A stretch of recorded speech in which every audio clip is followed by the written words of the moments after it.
One liners without options we are going to start. So without wasting time, today's first question is, Haryana के प्रथम संत कौन हैं? तो हरियाणा के प्रथम संत हैं लाल दास। जगाधरी का प्राचीन नाम क्या है? जगाधरी का प्राचीन नाम था युगंधर। दिल्ली सल्तनत का ताज किसे कहा जाता है? दिल्ली सल्तनत का ताज कहा जाता है गुजरी महल को, जो कि कहां पर सिचुएटेड है? हिसार में। हरियाणा की प्रथम महिला मुख्य सचिव कौन थी? प्रथम महिला मुख्य सचिव कौन थी? यह थी मीनाक्षी आनंद चौधरी। मीनाक्षी आनंद चौधरी।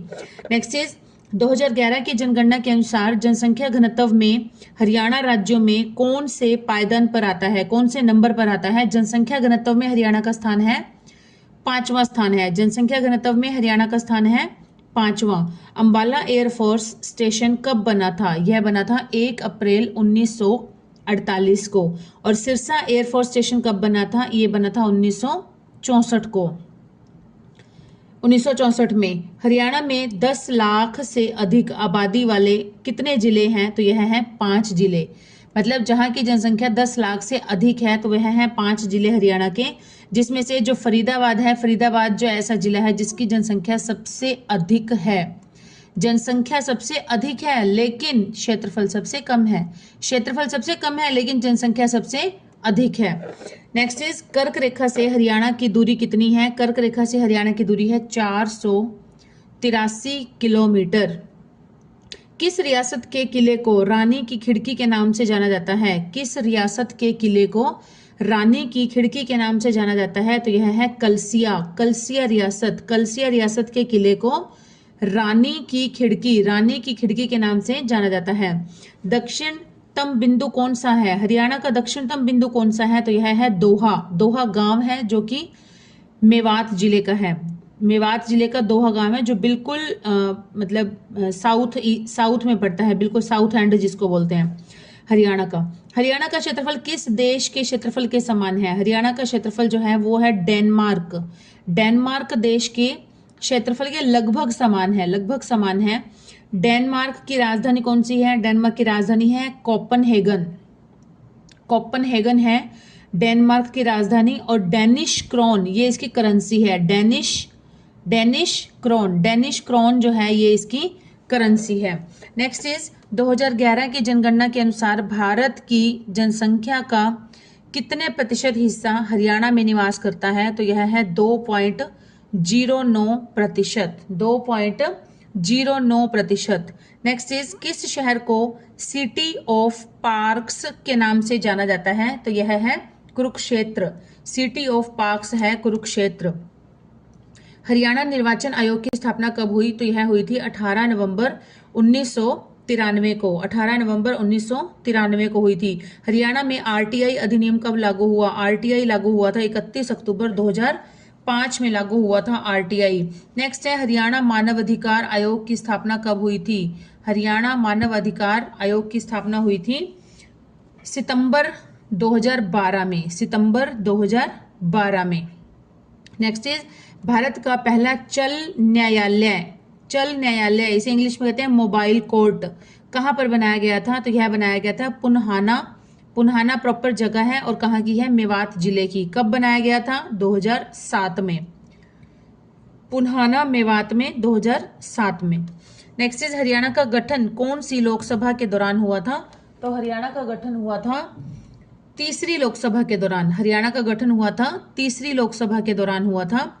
नेक्स्ट इज हरियाणा राज्य गठन विधेयक लोकसभा में किसने पेश किया?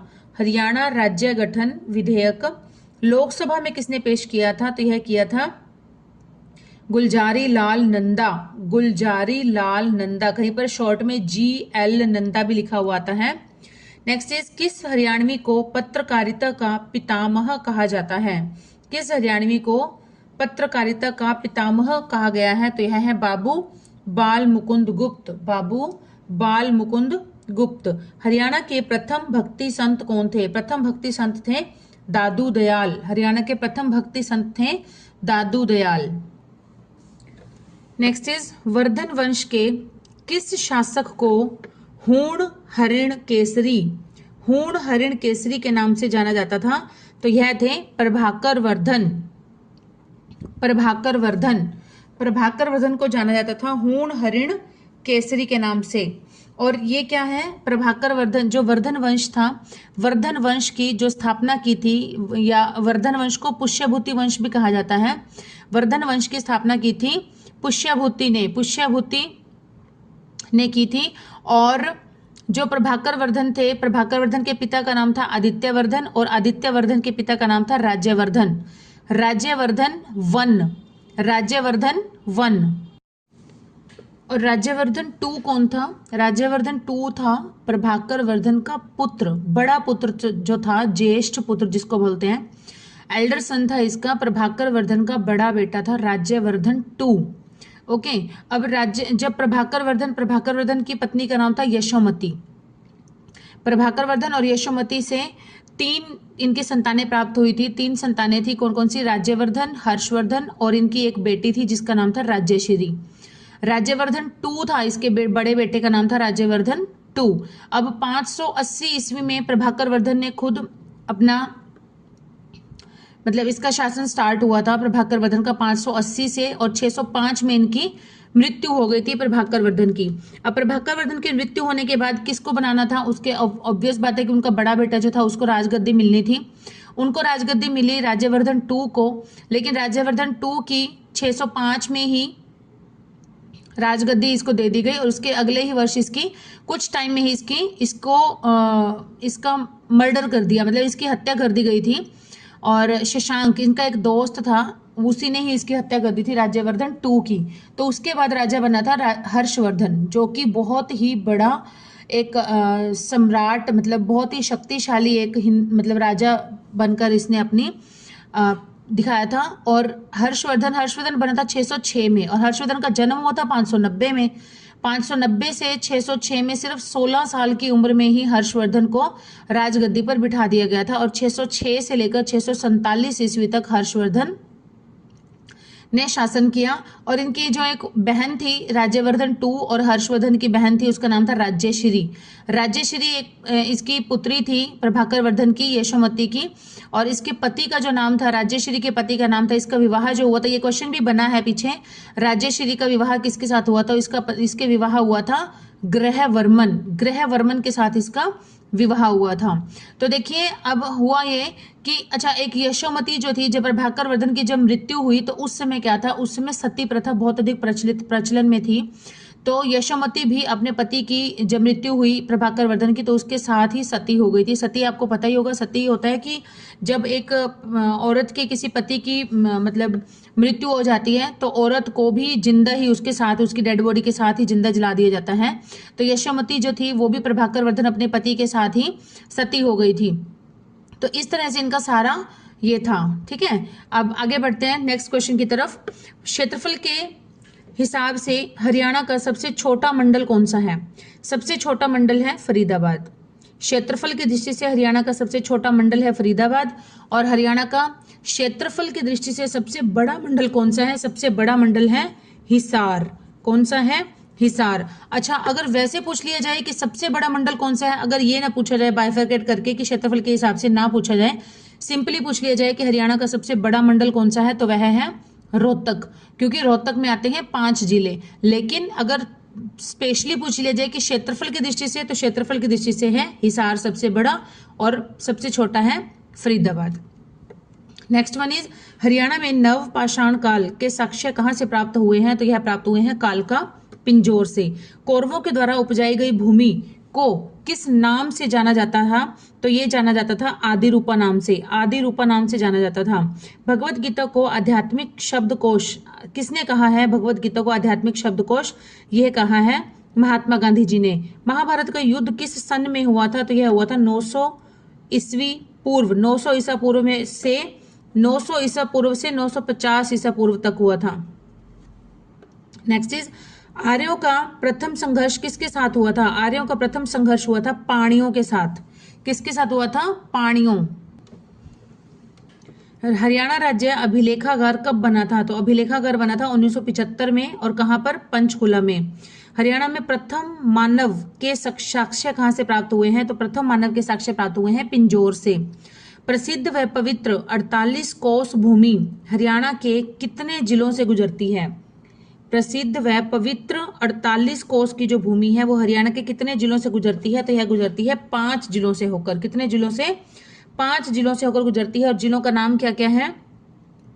कैथल, करनाल, कुरुक्षेत्र, कैथल, करनाल, कुरुक्षेत्र, जींद, पानीपत। कैथल, करनाल, कुरुक्षेत्र, जींद, पानीपत। कैथल, करनाल, कुरुक्षेत्र, जींद, पानीपत। अश्वत्थामा का प्रसिद्ध व प्राचीन मंदिर कहाँ पर स्थित है? तो यह है हटगांव, जींद में स्थित है। यह कहाँ पर है? अश्वत्थामा का प्रसिद्ध मंदिर हटगांव, जींद में। बराह तीर्थ जींद में है, जो कि उसका संबंध किस भगवान से है? तो यह है भगवान विष्णु से है इसका संबंध। बराह तीर्थ जो कि है जींद में, और इसका संबंध किससे है? इसका संबंध है भगवान विष्णु से। नेक्स्ट है, किस प्राचीन सभ्यता में काले पर सफेद चित्रकारी की जाती थी? काले पर मतलब ब्लैक बेस हो गया, बेस काले रंग का होता था, उसके ऊपर सफेद रंग की चित्रकारी की जाती थी। तो यह की जाती थी किसमें? सीसवाल संस्कृति में। कहां पर? कौन सी संस्कृति में? सीसवाल सभ्यता या सीसवाल संस्कृति में की जाती थी। और यह कहां पर मिली है? यह मिली है हिसार में। राखीगढ़ी को भारत का सबसे बड़ा सिंधु घाटी सभ्यता स्थल कब घोषित किया गया? राखीगढ़ी को भारत का सबसे बड़ा सिंधु घाटी स्थल कब घोषित किया गया था? तो यह किया गया था 26 मार्च 2014 को। और राखीगढ़ी कहां पर है? यह है हिसार में। किस स्थल को हड़प्पा सभ्यता का पूर्वी डोमेन कहा जाता है? किस स्थल को हड़प्पा सभ्यता का पूर्वी डोमेन कहा जाता है? तो यह कहा जाता है मित्ताथल। मित्ताथल होता है, मित्था नहीं होता, मित्ता तो पहले आएगा। मित्ताथल, भिवानी। हरियाणा में कुल कितने अभिलेखागार हैं? तो यह है 37। अभी हमने ऊपर भी पढ़ा था हरियाणा में प्रथम अभिलेखागार कब बना था? तो यह बना था 1975 में पंचकुला में। और टोटल कितने हैं? 37 हैं, 37। टोपरा जो कि यमुनानगर में है, कितने फुट का धर्म चक्र बनाया गया? कितने फुट मतलब उसकी हाइट कितनी है, उसकी लंबाई कितनी है? तो यह है ऊंचाई इसकी 30 फुट। कितनी है?